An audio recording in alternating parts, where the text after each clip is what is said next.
This lecture is a continuation of our discussion about notches and fatigue, and in this section we're going to concentrate on notches and the strain life approach. So for the strain life approach, the strain history at critical locations is the primary input for the strain life approach. And there are several ways to get strain histories that we can use for an analysis. One is through direct measurement. If you have a component or a vehicle or something that you can instrument, I'm going to draw kind of a generic shape, a notched bar.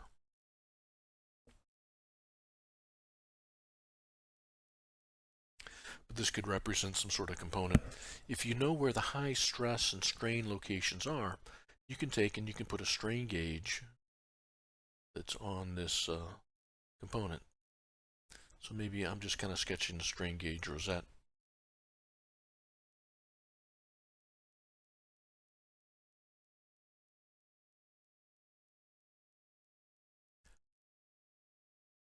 And as that component experiences its load history, you can measure the strain history. Maybe there's a force as a function of time, and out of that you can get your strains as a function of time. With that strain history at that critical location, you can use our massings hypothesis, all that we know about plasticity, come up with the stresses, and use an appropriate damage parameter based on the strain life approach, whether it's the strain life equation or a mean stress corrected damage parameter such as Smith-Watson-Topper. You can come up with a strain life approach. And certainly this is the best thing to do if you have an actual component and you can load it. In a lot of instances, this isn't very helpful though, because you do have to have actual hardware. And if you're in the design stage of a vehicle or a component, you may not have the actual hardware to test yet, because it hasn't been built yet. You want to design your component, not just test it after it's been already made. So we can say the advantage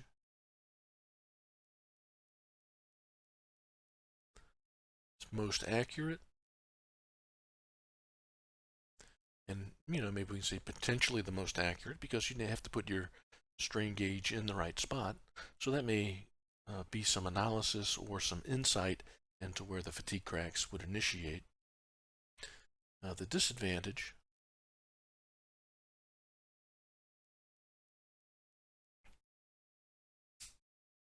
would be that it requires hardware to test.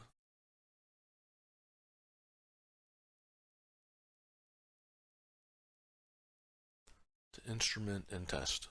So let's put that in here.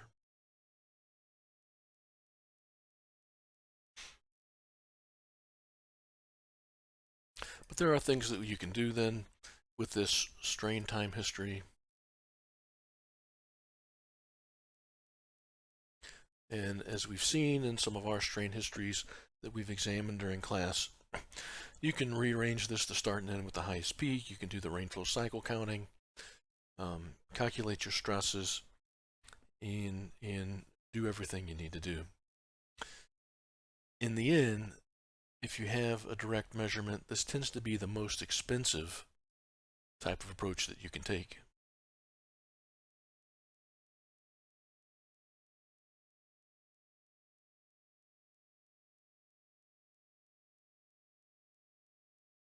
Not only do you have to have the hardware there, but instrumenting that hardware, data collection on that hardware, data analysis from the strain readings that come from it, consuming that hardware, part of its fatigue life may be damaged. You may not be able to use that particular component in an actual service later.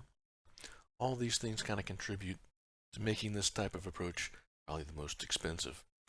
So you'll see that accuracy and expense kind of correlate.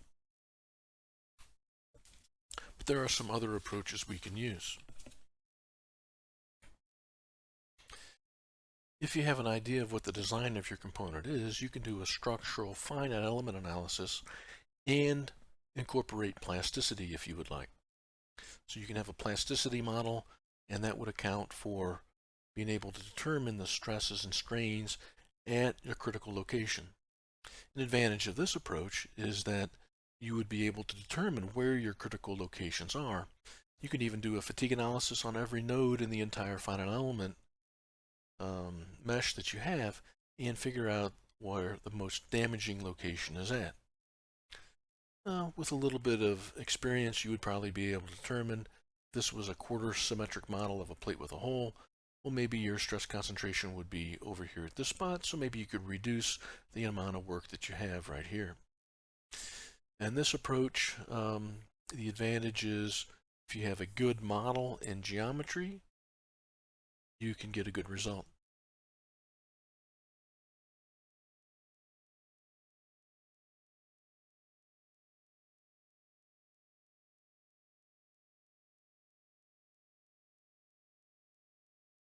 Not only do you need a good finite element model, but you also need to have a good material model.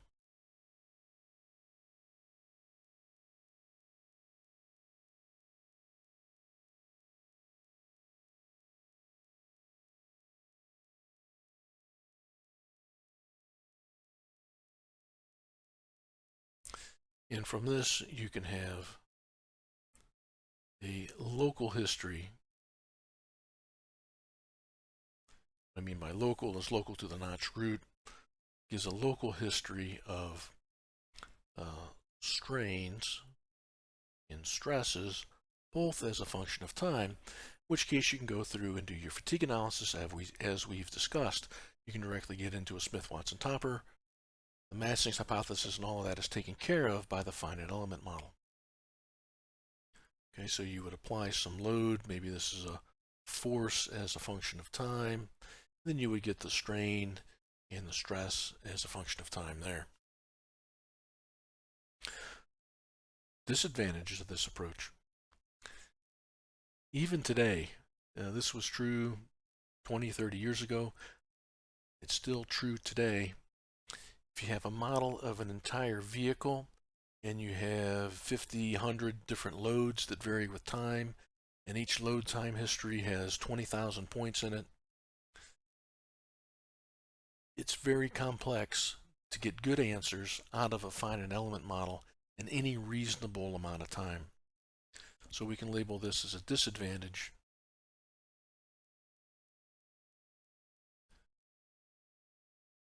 Still computationally expensive.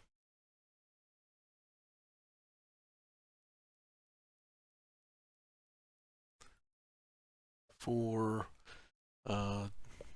full vehicle simulations.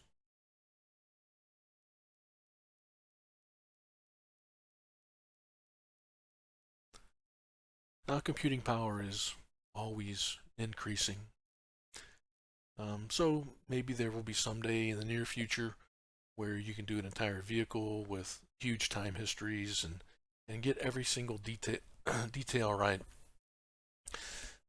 But those kind of finite element models tend to be very complex. They can have complex interactions in them, lots of weird nonlinearities, contact modeling, and all those sorts of things. And personally, I think it's still going to be a little while before this is commonplace to do in industry. Now, you may be able to do this in a research environment today with huge clusters or multi-core computers or high-performance computing center systems and things like that. It's possible, but usually not that practical today in like I said, in an industrial environment. Okay, so you have to have good material properties, can be fairly accurate. The advantage, another advantage would be, can be applied during the design stage of the vehicle. So we can list this as an advantage here.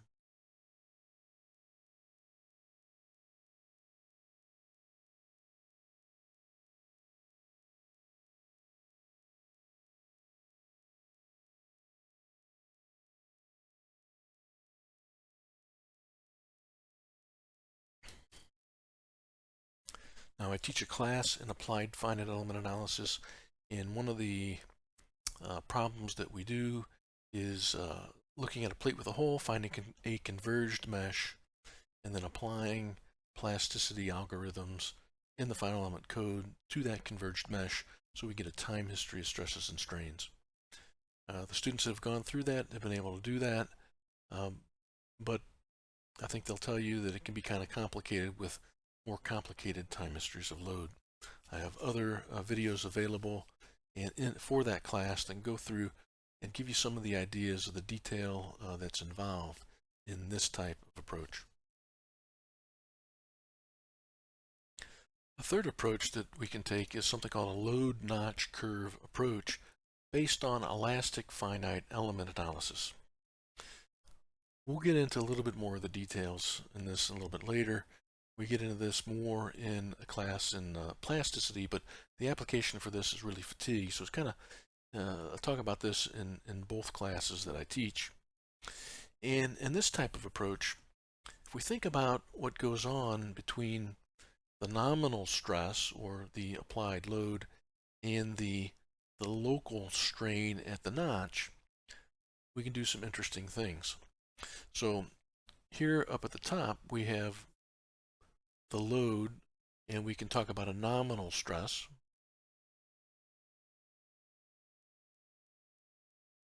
And here at this spot where we know we're going to have the highest stress concentration, we know that we have the maximum strain and the maximum stress.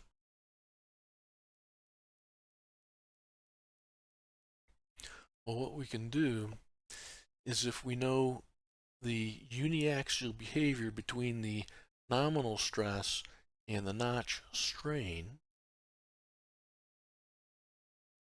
what that tends to look like is it looks like a curve just like any stress strain curve.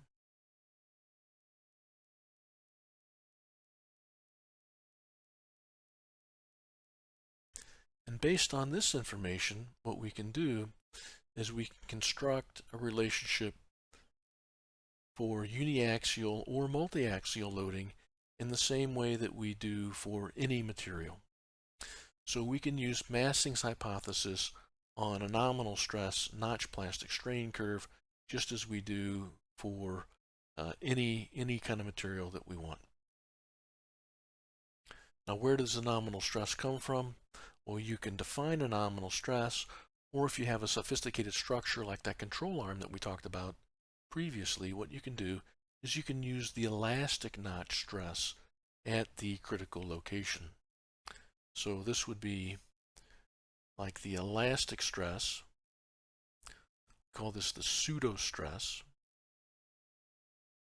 which is basically KT times the nominal stress S, and this would be the notch strain that would incorporate plasticity.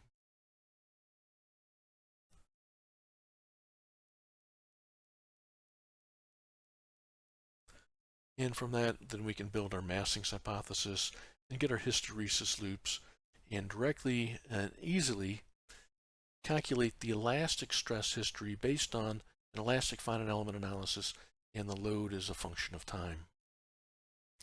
Okay, so our pseudostress history would be equal to our influence factors, or our KT times S,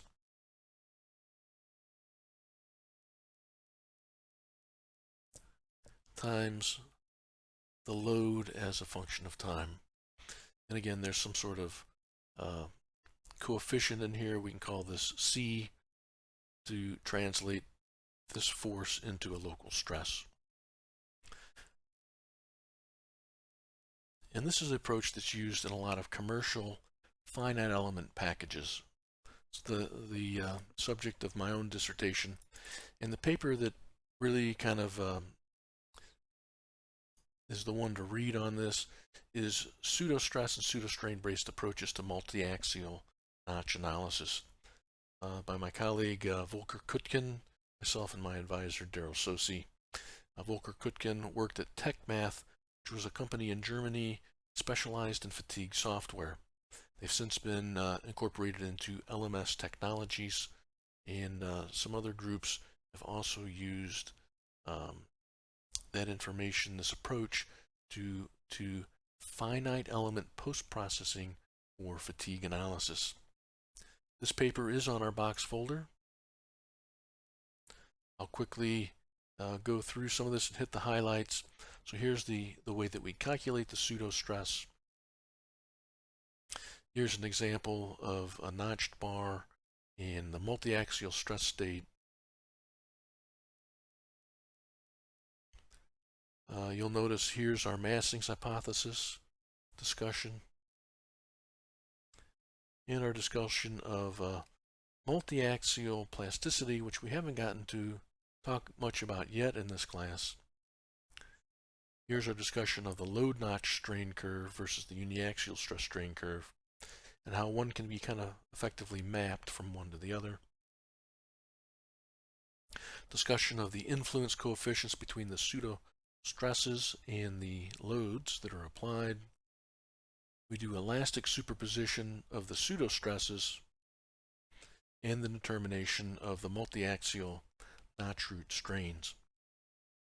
Again, we'll get into this in a little bit more detail later, but this is a relatively simple model that's a lot less computationally expensive.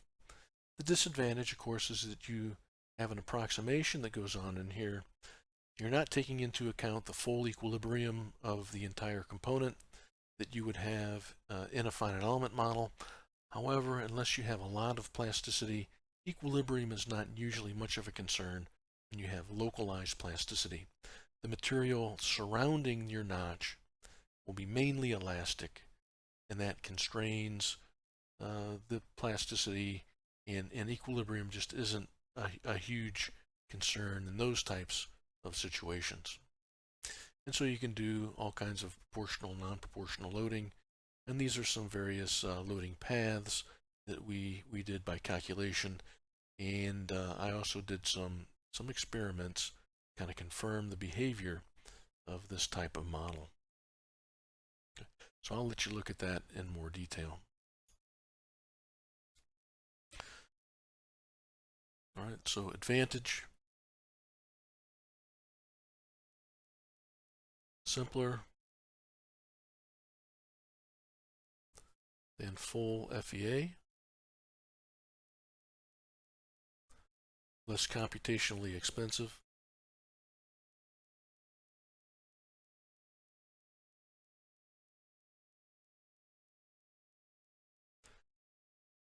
can incorporate multiaxial effects.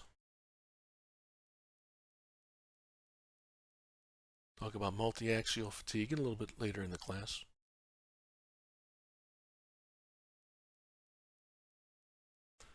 Now the disadvantage: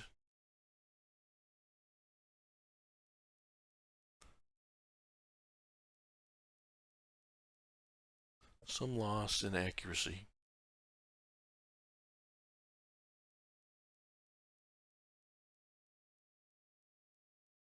As compared to a full-blown elastic plastic finite element analysis where everything is all incorporated in the finite element code. Quite frankly, the advantages often outweigh these disadvantages, particularly in the early design stage. It's much easier to do things with elastic FEA and superposition. So let's make a note on this. It uses elastic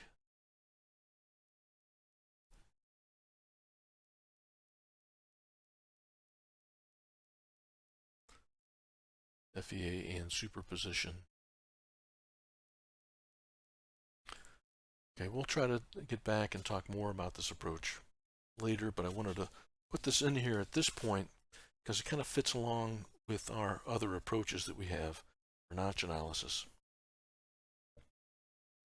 Now there's one more fairly popular approach, and it is part of FEA post-processing, but instead of using a finite element nominal stress versus notch strain curve, we can estimate the nominal stress versus notch strain curve. And in fact, this number 3 approach, the finite element based post-processing, can use an estimate instead of the actual finite element analysis. So you don't necessarily even have to do a full finite element analysis. If you have multiple load cases and you do have the finite element meshes, you can do an approximate method to come up with the notch plastic strain curve, and these are usually known as Neumanns Rule or Clinkus formula. Let's make a new page and talk about those. All right, so the last approach to try to estimate what goes on at a notch root would be load notch strain formulas. And there's a couple popular ones. We mentioned Neumanns Rule and Clinkus formula. And we'll talk about Neumanns Rule, and we'll talk about both of them. I've had a chance to meet Gregory Glinka a few times, and he always kind of lamented the fact that Neuber got a rule and he got a formula. Of course, he was teasing about that, but Gregory Glinka is a good guy and quite knowledgeable, and has made some very good contributions. In his later part of his career, I think he focused more on fracture mechanics. He's retired, but he's still active in the fatigue community. So the basic idea with a load notch formula would be you have a nominal stress and strain, and these are usually elastically related.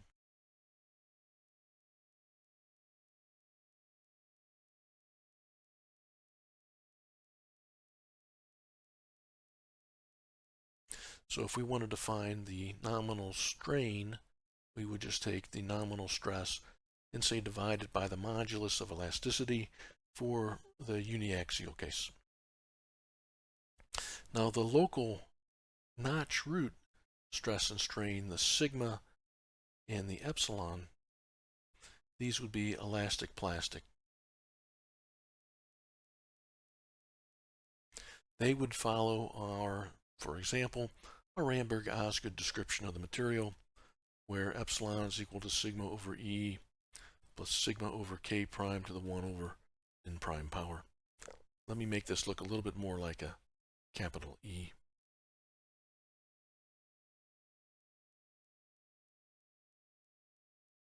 And somehow what we want to do through the use of the stress concentration factor, we want to relate what goes on in the nominal stress and strain to what goes on with the local stress and strain, accounting for the plasticity. And we can do this in a monotonic sense, and we can extend this to a time history sense as well. So if you know the stress as a function, nominal stress as a function of time, then you can find the local notch root stress and strain as a function of time, which can serve as their input into our strain life damage parameter, again, most widely used, the Smith-Watson-Topper parameter.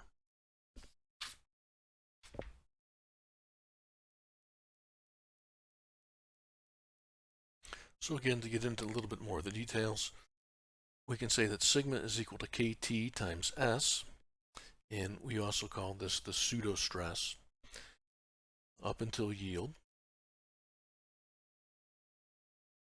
We can also say that the strain is equal to the stress concentration factor, which would be the same as the strain concentration factor as long as we have linear elastic material behavior in the nominal and local level.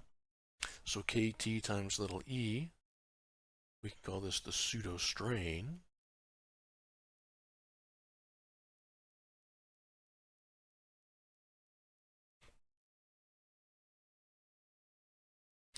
And the most famous of the two, in my opinion, is Neuber's rule.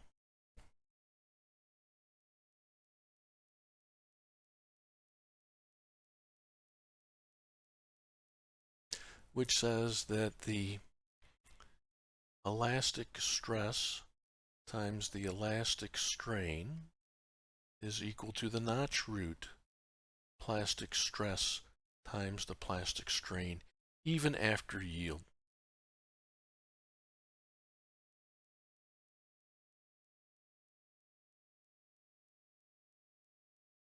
Okay.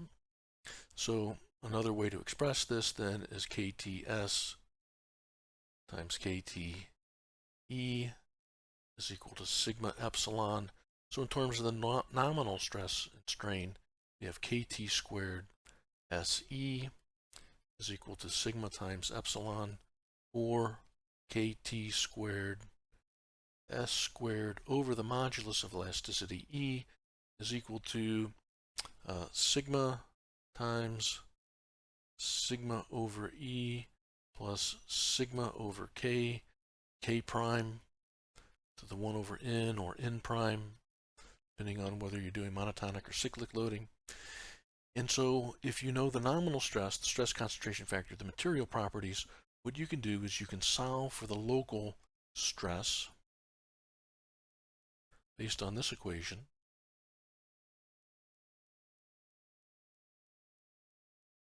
And once you know the local stress, then you can also solve for the local strain.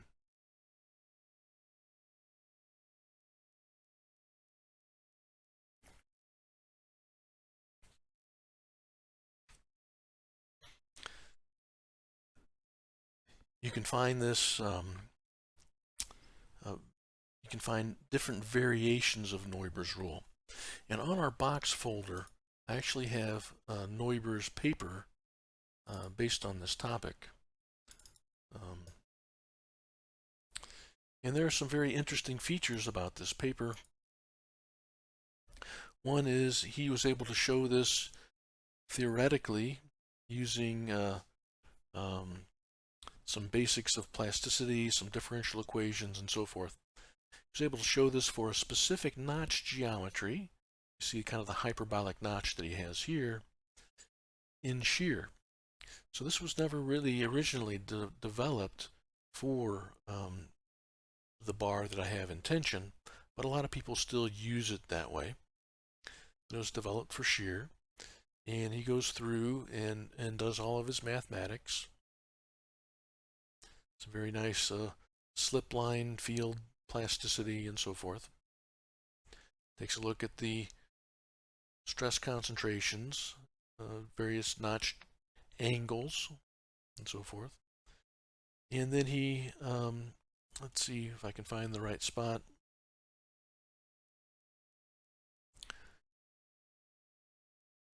Comes up with a relationship that alpha sigma times alpha E to the 1/2 power is equal to alpha H.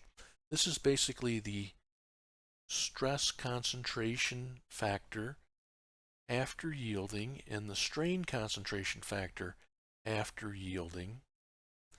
So the square root of those, or what he calls the geometrical mean, is equal to the stress concentration factor. The way we tend to write it is that we say that this is KT squared over here, and this is K sigma and K epsilon over here. It says the geometrical mean value of the stress and strain concentration factors for any stress strain law is equal to the Hookean stress concentration factor. And then he says this rule may become really important for further stress concentration research work. The fatigue community took this formula and really ran with it, and you will find this implemented in pretty much every fatigue analysis code that you can find. So this is a fairly seminal contribution for fatigue. And the other interesting thing I always thought about this paper, this is in the Journal of Applied Mechanics. Journal of Applied Mechanics is a very prestigious journal in the field of mechanics. This is the only paper I've ever seen where there are absolutely no references. This is a truly an original work, and Neuber was quite an elastician, a mechanician, and a plastician back in his day. So this dates back to the early 1960s. Okay, some really interesting work.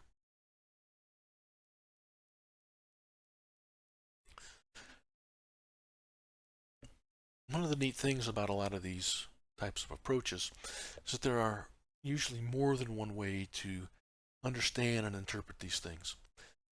We just talked about using equations to solve for these variables. Of course, in order to solve for this, you'd have to use your Newton-Raphson iteration, or you'd use your Excel spreadsheet technique, your equation solver in your calculator, what have you. But if we go back to the interpretation here, there's also a very interesting way to think of this. Let me save this page, and we'll bring up a new page. So again, we can write it like this: KTS KTE is equal to sigma epsilon, or we can think of it as E sigma E epsilon. The pseudostress and strain is equal to the product of the local notch stress and strain. If we were to plot the pseudostress and strain, or KTS versus KT sigma, remember, by definition, these are elastically related to one another. So that slope for a material would have the modulus of elasticity. The local notch root stress and strain would follow whatever material stress strain curve that we're using. And so for our class, we tend to use the Ramberg-Osgood description. So it kind of curves over, and we have our material properties E, K prime, or K. Let's see, if we'll stick to monotonic for right now, K and N. Well, what this relationship is really saying is that if we were to think of a certain stress level that corresponds to an elastic strain level, that product is basically the area of that rectangle that's developed right there. The way that we would state this in mechanics of materials would be, it's the total strain energy density. It's the energy density plus the complementary energy density in the material. The energy density would be the area under the curve. The complementary energy density would be the area on the top of the curve. Well, what this equation, E sigma E epsilon is equal to sigma epsilon, is stating is that that energy, total strain energy density, would be equivalent to sigma times epsilon, which would be the area of this rectangle. Okay, so there's a certain rectangle area that's on the real stress strain curve that can be mapped back into this rectangular area on the pseudo stress strain curve. Okay, so that's an interpretation of that. The reason why I like to bring this up now is that this will help us understand Clinkus formula. And basically what Clinkus formula says is that it's not the total strain energy density, but just the regular strain energy density. If we were to look at E sigma, E epsilon, and find the area underneath of this curve, then we'd have a corresponding area under the actual stress strain curve that would be the same. So accounting for those areas underneath, and this being curvy versus this one being straight. So again, we would know E sigma and E epsilon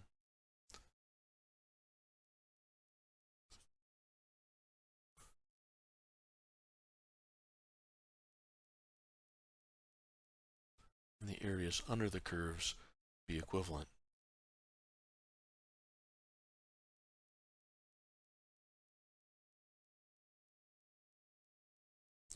Now there's integrals involved and so forth, but that's the basic idea in the difference between Neumanns Rule and Clinkus formula. So I guess you could say 1/2 E sigma E epsilon, because that would be a triangle, would be an integral from the strains of our stress strain law, G of sigma D epsilon.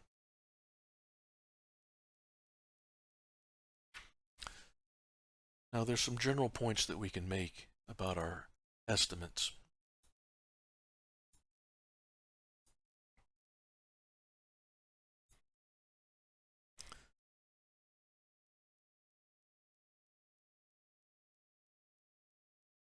Neuber's rule tends to be better for situations where we have plane stress.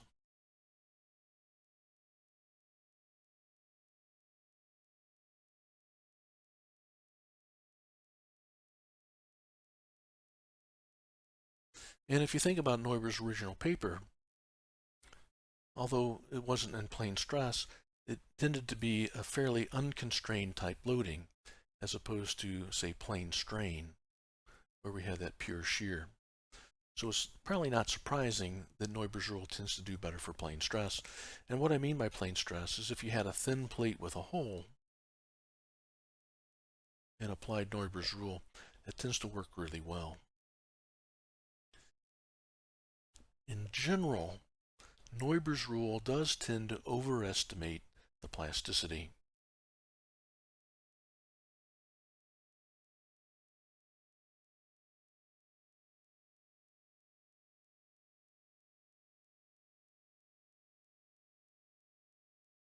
One of the projects in the finite element class that I teach is to take a look at Neumanns Rule, and so I'll refer you to a video associated with that so that we can see the effects of Neumanns Rule in the finite element calculations.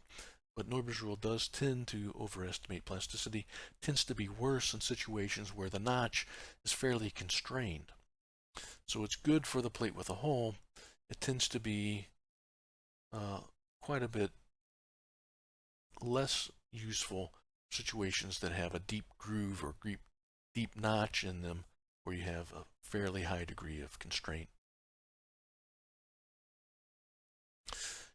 Clinkus formula, on the other hand, tends to perform better when we do have a high degree of constraint.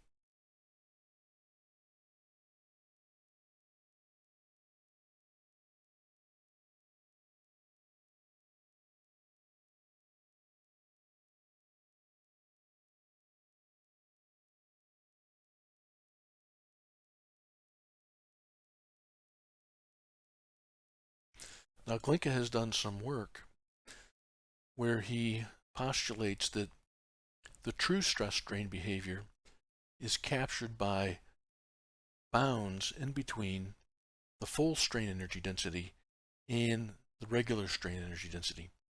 So the full area above the curve and the area underneath the curve, full area above and below the curve, and the area underneath the curve can represent bounds on what happens in the real notch situation. And that's pretty good. If you really investigate it, there will be exceptions to that. So it's not a strict bound, but it does give pretty good estimates on what the upper and lower bounds would be on the plasticity at the notch root. With that in mind, then, if we apply this in cyclic situations, then that can give us a bound on a fatigue life or a reasonable bound on fatigue life in these two situations. Again, when we get to this level of approximate formula for notch behavior, it's not as good as doing an actual measurement. It's not as good as doing a full-blown elastic plastic finite element analysis. I'll claim that it's probably not as good as using finite element analysis with a load notch approximation formula or an actual elastic plastic finite element analysis to base your calculations on. And so these kind of go in order of accuracy. Now, so in general, what we can say though is that our advantages are that these are very quick to implement and to do analysis on.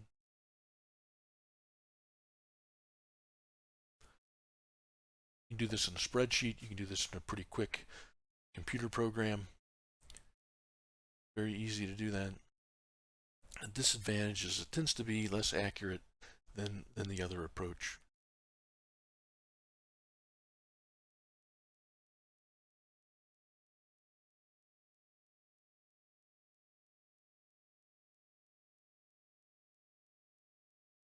And so I'll put a line right here.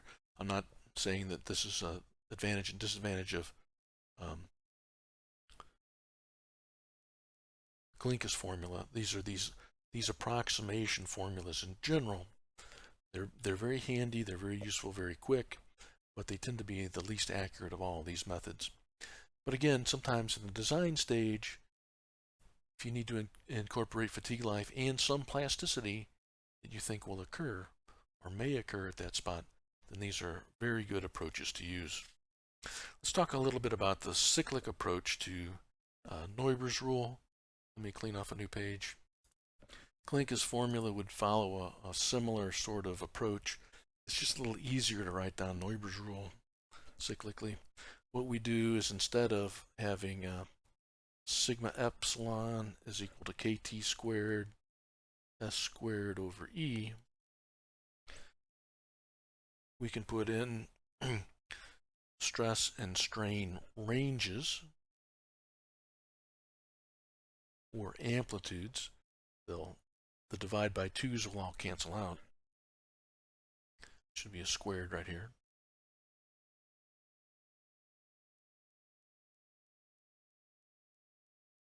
And with Massing's hypothesis, we have in our Ramberg-Osgood type material, we have the strain amplitude is equal to the stress amplitude over the modulus of elasticity plus the stress amplitude over K or K prime. Cyclic, we'll use K prime now, to the 1 over n prime power. So we can rewrite this in the form of delta sigma squared over 2E plus delta sigma over 2K prime to 1 over n prime is equal to kt squared delta s squared over 2E.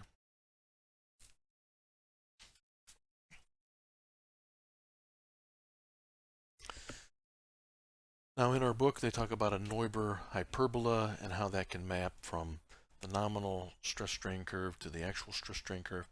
It's a similar approach and similar idea. The hyperbola is just a way to map that rectangle from the pseudostrain curve to the actual notch root stress strain curve. Okay. So you will have some homework problems where you will use this formula or a similar version. Now, we'll take this opportunity to say that there have been a lot of extensions of Neuber's rule. Neuber's rule is an approximation to begin with. It's applied in many cases to which Neuber had no intention of it being applied to. And then it's been extended in some cases to nominal plasticity behavior. So even this delta S, delta E relationship may be nonlinear, so you can do modifications to the right-hand side. There's all kinds of things you can do. If you get into a situation where your nominal stress and your nominal strain are nonlinearly related, then you're going to have a very short fatigue life. So in those cases, it may not be very practical. All right, so that'll finish our discussion on notches in the strain life approach. I may come back and try to do an example of Neuber's rule for cyclic loading here, or monotonic and cyclic loading. We'll have a separate video on fracture mechanics at notches and cracks emanating from notches and so forth.